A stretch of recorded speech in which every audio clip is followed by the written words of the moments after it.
What's up, guys? Ben here, bringing you another video today. Actually, the last one with this mic that you can kind of barely see the top of. We'll have a new microphone for the next video, so stay tuned for that. A bunch of news and kind of interesting things have dropped over the last couple of days. Let's talk about them. Some of them interesting for COD competitive, some of them interesting for some other things around the scene. Let's dive in. All right, so earlier this week, Hitch and the boys on TST with Boom.tv hosted a $10,000 Cold War Throwback tournament. This one was supposed to happen, I think, about a month ago, and it got delayed. They finally found space and made it happen. The team that won was Illy, Mohawk, Standy, and the East. So a little bit of a mixed squad there, but you know what some of those players have done in the past in Cold War, so not surprised there. Diamond Khan's team with Exceed, Flames, and Eshril got second, and the LAG squad got third. Interestingly enough, a team that got dead last in this tournament was the actual full Vegas Legion squad for the season. Prolude, TJ, Playster, and Temp. You see here a really nasty 1v2 from Flames to put them away in losers bracket. You know, we were doing a watch party, me and Zoom and a few other people watching this tournament, and you know, look, it's an early tournament. Like, teams are gonna have up and downs, especially if these full future squads play together. That being said, I think all the concerns that I've had in the past about this Vegas Legion squad, with, you know, especially around the chemistry, the communications, or how are Donnie and Clay gonna kind of talk to each other and all of that, I wouldn't say that we really saw any kind of progress on those issues. So I'm going to still be kind of watching this team again super early, but really nothing from this throwback tournament convincing me that this Vegas Legion team isn't going to have some issues to start the season. They could definitely overcome it. But I think right now they're still sort of sitting at the bottom of the league, even after this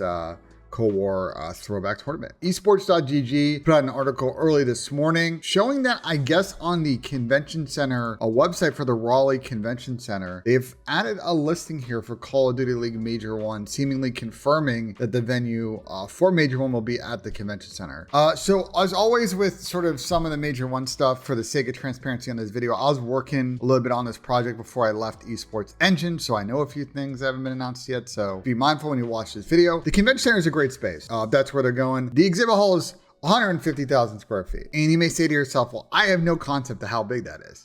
It's pretty big. If I were to show you a floor plan of events that run through here, like, you know, we're talking about an event that's going to have a Call of Duty tournament. They're going to have the Code Bowl activation for charity. We're going to have a COD Mobile World Championship. I'm sure we're going to have booths and exhibitors, and you got to have back of house space for practice areas, VIP lounges.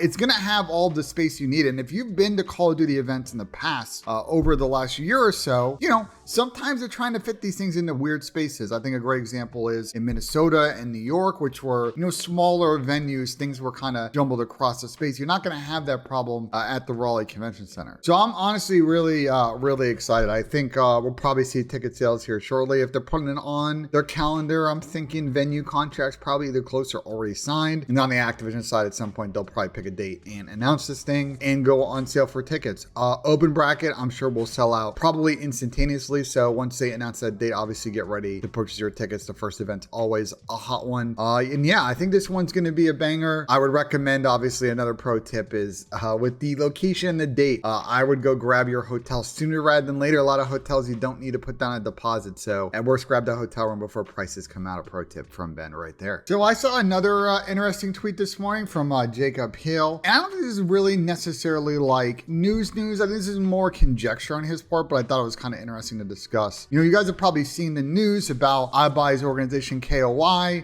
getting involved with the ownership on Rogue, which owns the London Royal Ravens, and obviously they're going to now rebrand a lot of the properties that exist under that esports organization, and one that does exist is that Call of Duty League spot in London, the Royal Ravens. It seems for now the London Royal Ravens are staying in London, but I think kind of probably in the next 12 to 18 months may see that team move to Spain if they can get kind of the move or rebrand going with Activision. If that leaves the London spot open, Lando Norris apparently in 2021 did a video interview and talked about how he wanted to have a Call of Duty League team. And look, we've seen Quadrant step it up as of late in esports. As y'all probably seen at the end of September, Quadrant actually joined the Halo Esports Partnership Program. So I think there's a lot of upside to this organization. Obviously what Lando brings is a professional Formula One driver and is going to be around for a long time. I actually kind of like this kind of thinking from Jacob, to be honest. And if I have to think of organizations, and there are a bunch of EU-based organizations that would probably do a great job with a London spot, I think Lando's group coming in might be super enticing and interesting. They obviously can't really use the Quadrant name, so they have to keep Royal Ravens or go with something else. But this might maybe make it more likely that we get some events in London. So I don't know how likely this is going to happen. This is, you know, a little bit of classic connecting some dots and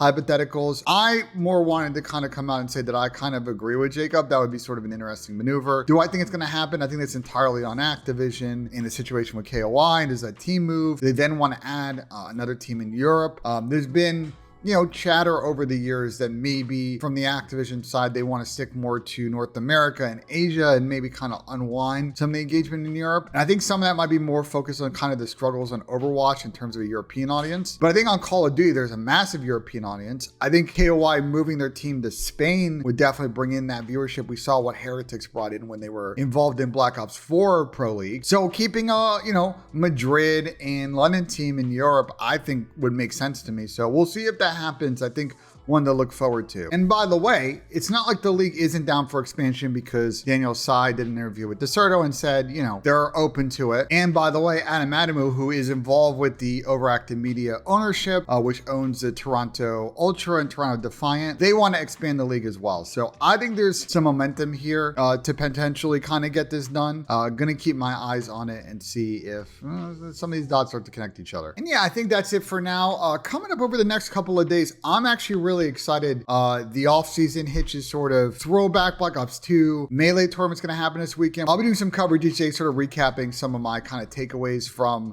the matches and sort of any key moments. So I'm excited to see that event at Esports Stadium Arlington this weekend. I think tickets are still on sale, so if you hop over and check out Davis's tweet and Optics tweets recently, I think you can grab those. As always, guys, if you have any thoughts on what I covered in this video, make sure to comment, and obviously subscribe. We're going to keep pumping out content for you on this channel, so stay tuned for that. And as always, guys, we'll see you in the next one.